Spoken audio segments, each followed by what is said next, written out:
Hi, good morning guys. For today's video, i-share ko lang yung experience ko sa first chemo at second chemo ko. Yung first chemo ko, yung symptoms na naramdaman ko noon ay pagsusuka, hihilo at sakit sa tiyan. Bali yung pagsusuka ko nasa 4 days yon. Totally 3 days, wala na yung every maya-maya akong nagsusuka noon. Bawat kinain ko susuka, kahit hindi na ako kumakain susuka pa rin, kahit nakahiga ako, tatayo at susuka pa rin ako. Yun yung time na first chemo ko, yun. 3 days yun. For yung pang 4 days, nagsusuka pa naman ako pag may naamoy lang ako na hindi gusto ng ilong ko. Ayun. 4 days, 5 days naka-recover na ako.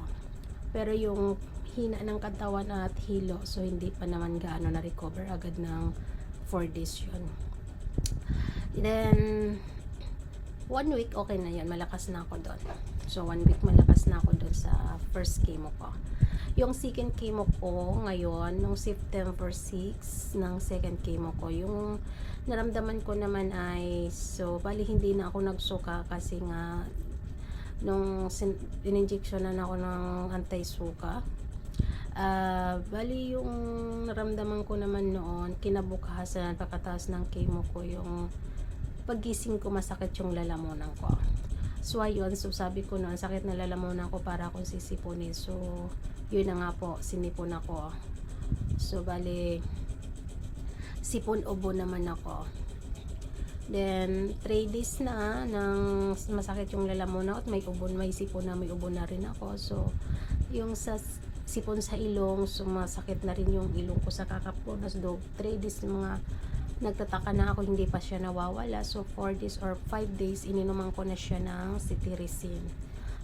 Medyo nung nag-inom ako ng cetirizine, okay na siya. At yung ubo ko naman, ininuman ko naman siya ng Flimix 40. Dinoktor ko na po yung sarili ko.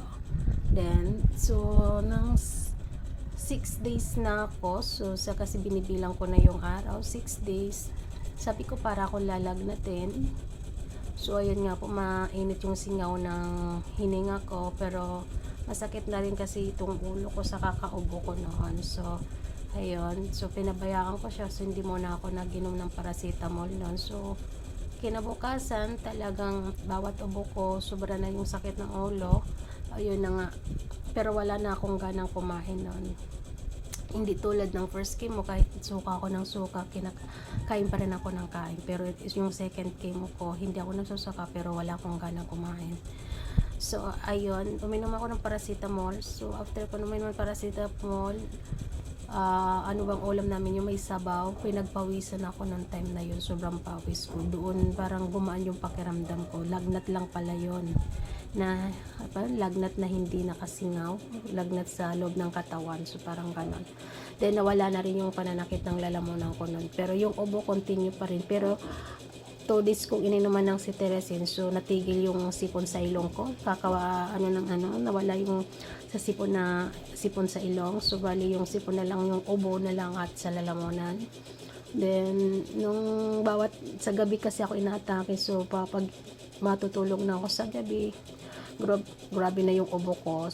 Bali ginawa ko naman, may honey ako dito, dala ng mama ko galing probinsya. Totaling pure honey talaga siya, na alaga talaga ng pamangkin ko. Hinarvest ng bayaw ko para padala dito sa akin. Ayun, ininuman ko siya ng honey bago matulog.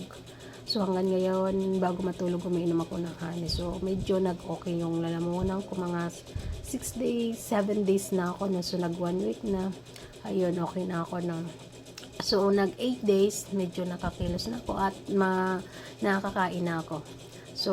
Kaya medyo yung second chemo ko, matagal na yung recovery ko dahil nga sa lagnat at sipon. Then 8 days. Ngayon, bali nung Monday, pumunta ako ng surgery. Tuesday pumunta ako ng surgery follow up, kasi yun nga instruction sa akin. After ng second chemo, second cycle ko, follow up ako ng surgery para i-check nila kung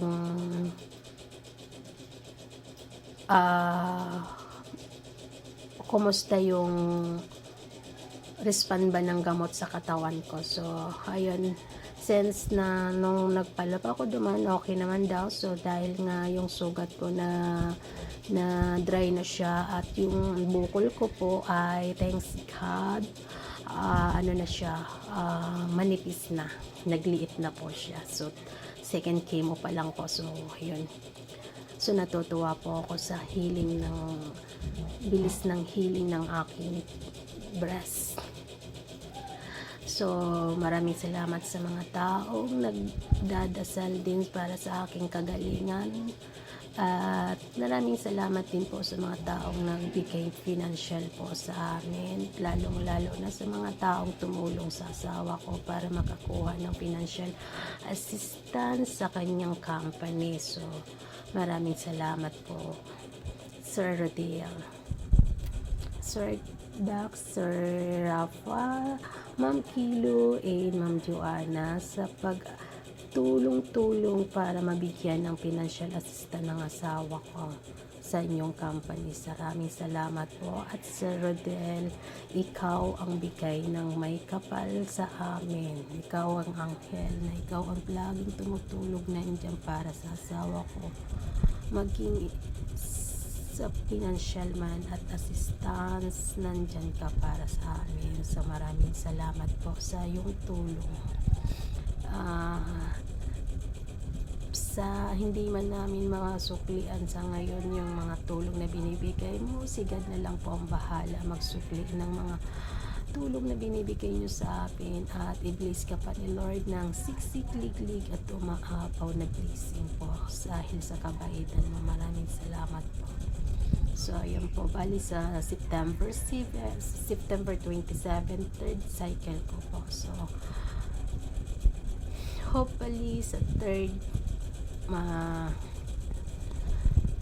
flat na talaga yung bukol ko. Pero ngayon po natutuwa ako sa progress, sa ganda ng progressive ng bukol na nangyayari sa akin. So, paliit po siya ng paliit at pagaling po ng pagaling yung sugat sa breast ko. So, maraming salamat po sa mga taong nagdadasal para sa aking kagalingan. And God bless you all. Thank you po.